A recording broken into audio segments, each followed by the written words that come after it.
আসসালামু আলাইকুম। আমার চ্যানেলে সবাইকে স্বাগতম। কাছের ও দূরের সবাইকে শুভেচ্ছা, অভিনন্দন আর আমার একরাশ ভালোবাসা জানিয়ে শুরু করছি আজকের রেসিপি। সবাই দেখছো JSM কুকিং স্টুডিও আর বরাবরের মতো তোমাদের সাথে আছি আমি জান্নাত। আর আজকে তৈরি করে দেখাবো সরাসরি কাঁচা চাল দিয়েই পাকা আমের পিরনি বা পায়েস রেসিপি। মজাদার একটি রেসিপি, আশা করি রেসিপিটি ভালো লাগবে। মূল উপকরণে চলে এলাম। প্রথমে দেখো এখানে চিনির গুঁড়া চাল নিয়েছি হাফ কাপ। তোমার সঙ্গে চিনির গুঁড়া বাসমতি বা যে কোনো সুগন্ধিযুক্ত চাল থাকুক না কেন সেটা দিয়ে তৈরি করতে পারবে। তো চালের থেকে ডাবল পানি দিয়ে দিচ্ছি। পানি দিয়ে আমি চালটা ভিজিয়ে রাখবো 1 ঘন্টা পর্যন্ত। তো তোমাদের মাঝে 1 ঘন্টা পরে ফিরে এসেছি।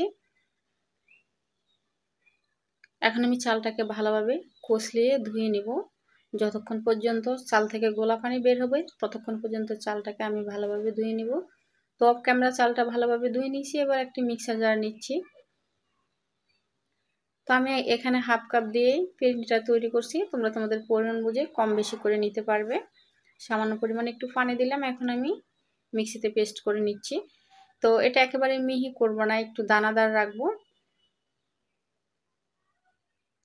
এটার ঘনত্বটা দেখিয়ে দিচ্ছি, দেখো কেমন হয়েছে। একেবারে মিহি করে নিই, একটু দানাদার রেখেছি। তো আমার চালটা মিক্স করা হয়ে গেছে, পেস্ট করা হয়ে গেছে। এটাকে একপাশে সরিয়ে রাখবো।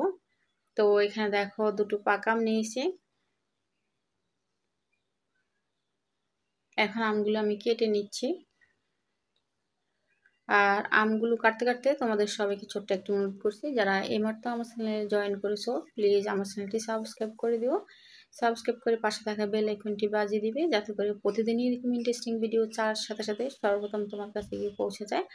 আর যারা ইতিমধ্যে সাবস্ক্রাইব করে নিয়েছো তাদেরকে জানাই অসংখ্য অসংখ্য ধন্যবাদ, আরও জানাই আমার হৃদয় নিংড়ানো ভালোবাসা। আর তোমাদের সাথে কথা বলতে বলতে আমার আমগুলো কাটা হয়ে গেছে। এখন আমি আবারও মিক্সিতে নিয়ে নিচ্ছি পেস্ট করার জন্য। তো সামান্য পরিমাণে একটু পানি দিলাম, পানি দিয়ে আবারও আমি পেস্ট করে নিচ্ছি। পেস্ট হয়ে গেছে। আর এই আমগুলিতে তেমন একটা আঁশ নেই, যদি আঁশ থাকে তাহলে সেক্ষেত্রে কিন্তু স্ট্রেনারে করে একটু ছেঁকে নিতে পারো। তো আমার আমে একদমই আঁশ নেই, সেজন্য আমি আর ছাঁকিনি। যদি আঁশ থাকে তাহলে আমটা অবশ্যই ছেঁকে নেবে। তো সরাসরি চলে এলাম। এখানে ফ্রাইং প্যান বসিয়ে আমি প্রথমে দুধ দিয়ে দিলাম। এখানে 500 গ্রাম মতো লিকুইড দুধ দিয়েছি। আর যে চালটা আমি পেস্ট করে রেখেছিলাম আদা ভাঙ্গা করে, সেটা দিয়ে দিচ্ছি। তো চুলার জালটা ধরিয়ে দিয়েছি, চুলাটা চালু করে দিয়েছি। এবারে অনবরত নেড়ে আমি পিন্নিটা বানিয়ে নিচ্ছি। তো আমার এই পিন্নিটা ফুটে উঠেছে, পিন্নি বা পায়েসটা। এই পর্যায়ে আমি কয়েকটা এলাচ দিয়ে দিচ্ছি, মুখ ফাটানো এলাচ, আর সামান্য পরিমাণে একটু লবণ দিয়ে দিচ্ছি, যাতে মিষ্টির ব্যালেন্সটা ঠিকঠাক থাকে। এবারে দেখো এখানে দিয়ে দিচ্ছি 1 কাপ চিনি। তো প্রথম অবস্থায় কিন্তু চিনি দিতে যাবে না, তাহলে কিন্তু চালটা সিদ্ধ হবে না। তো যখনই সিদ্ধ হয়ে আসবে 80% মতো, তখন চিনি দিতে হবে। চিনি দিয়ে দিচ্ছি।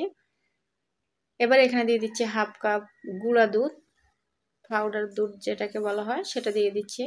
আবারও ভালোভাবে নেড়ে নিচ্ছি। তো আমার পায়েসটা টকবক করে ফুটছে। এটাকে কেউ পায়েস বা পিন্নি যেটাই বলে থাকুক না কেন, তো এটা টকবক করে ফুটছে। আর এটার ঘনত্বটা আমি দেখিয়ে দিচ্ছি কাঠি দিয়ে। এবারে যে আমটা আমি পেস্ট করে রেখেছিলাম সেখান থেকে আমি আমটা দিয়ে দিচ্ছি। তো একেবারে আমটা দিয়ে নিয়ে একটু একটু করে দিচ্ছি আর নেড়ে নিচ্ছি। আর পায়েসটা কিন্তু তলায় লেগে যাওয়ার সম্ভাবনা আছে, সেক্ষেত্রে একটু সাবধান থেকে তলায় অনবরত নাড়তে হবে।